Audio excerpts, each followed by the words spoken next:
Hi అండి. Hello అందరికీ. ఈరోజు క్షీరాబ్ది ద్వాదశి కదండీ! చిలుక ద్వాదశి అని కూడా అంటారు. అందరికీ క్షీరాబ్ది ద్వాదశి శుభాకాంక్షలండి. ఈరోజు తెల్లవారుజామునే లేసి బ్రాహ్మీ ముహూర్తంలో పూజ అయితే చేసుకున్నానండి. ఇలా కాలువ దగ్గరికి వెళ్ళి కాలువ దగ్గర గౌరీదేవిని, వినాయకుడిని పుష్పం, పత్రం, దీపం, ధూపం, నైవేద్యం చూపించుకుని వినాయకుడికి హారతి కర్పూరం కూడా చూపించి, హారతి కూడా చూపించి, గంగమ్మ తల్లికి కూడా చూపించి, ఇలా అరటి డొప్పల్లో పెట్టుకున్న దీపాలైతే వెలిగించుకున్నానండి. ఇలా వెలిగించుకున్న తర్వాత పసుపు, కుంకుమ, పువ్వులు, అక్షింతలు కూడా సమర్పించుకుని, నైవేద్యం కూడా సమర్పించి, ధూపం చూపించి, దీపం, కర్పూర హారతి కూడా చూపించి, అలాగే స్వామివారికి, అమ్మవారికి కూడా ఇలా చూపించుకున్న తర్వాత గంగమ్మ తల్లికి కూడా పసుపు, కుంకుమ, అక్షింతలు, పూలు సమర్పించి దీపాలైతే ఇలా విడిచిపెట్టానండి. చాలా బాగా వెలుగుతున్నాయండి. తెల్లవారుజామున దీపాలంటే చాలా బాగుంటాయి కదండి, కళకళలాడుతూ చాలా బాగా వెలిగాయండి.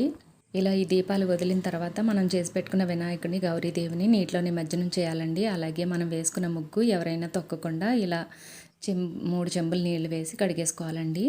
తర్వాత తులసమ్మ దగ్గరికి వచ్చి దాత్రీదేవి దగ్గర ఇలా దీపారాధన అయితే చేసుకున్నానండి. తులసమ్మ దగ్గర శుభ్రం చేసుకున్న ఆవు పేడతో అలికి ఇలా హస్తదళ పద్మము, శంకు చక్రము వేసుకుని ఇలా పిండి ముగ్గులు అయితే వేసుకున్నానండి. నదిలో, కాలువలో, చెరువులో ఎక్కడ పెట్టినా సరే క్షీరాబ్ది ద్వాదశి రోజు నాడు తులసమ్మ ముందు కూడా ఇలా బకెట్లో కానీ, టబ్లో కానీ, ఒక పళ్ళెంలో కానీ నీళ్లు తీసుకుని ఆ నీటిలో పసుపు, కుంకుమ, అక్షింతలు, పువ్వులు ఇలా వేసుకుని అరటి డొప్పల్లో సిద్ధం చేసుకున్న ఒత్తులు వెలిగించుకుని దీపారాధన అయితే చేసుకుని ధూపం, దీపం, నైవేద్యం చూపించుకుని పసుపు, కుంకుమ, పూలు, అక్షింతలు సమర్పించి తులసమ్మకి ఇలా ఈ దీపారాధన అంతా సమర్పించుకున్న తర్వాత అలాగే సూర్యభగవానుడికి, దాత్రీదేవికి కూడా ఈ దీపాలను చూపించుకోవాలండి.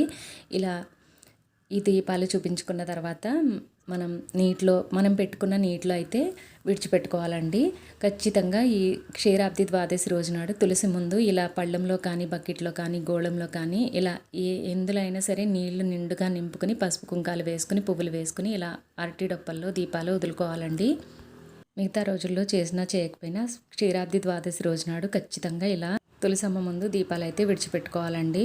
నదులు, చెరువులు, కాలువలు అందుబాటులో లేని వాళ్ళు ఇలా తులసమ్మ ముందు ఇలా నీటిలో విడిచిపెట్టుకుంటారండి. ఇలా అయినా చేసుకోవచ్చు. క్షీరాబ్ది ద్వాదశి రోజు నాడు మాత్రం ఖచ్చితంగా విడిచిపెట్టుకోవాలండి దీపాలు.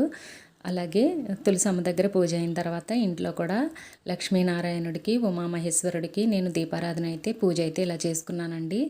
ఆ హరిహరులు ఇద్దరికి, శివకేశవులు ఇద్దరికి కూడా పూజ అయితే ఇలా చేసుకున్నానండి.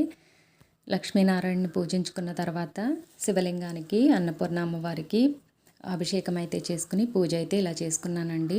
ఇలా బ్రాహ్మీ ముహూర్తంలో చీకటి ఉండగానే పూజ చేసుకుంటే మనసుకు చాలా ప్రశాంతంగా చాలా బాగుంటుంది.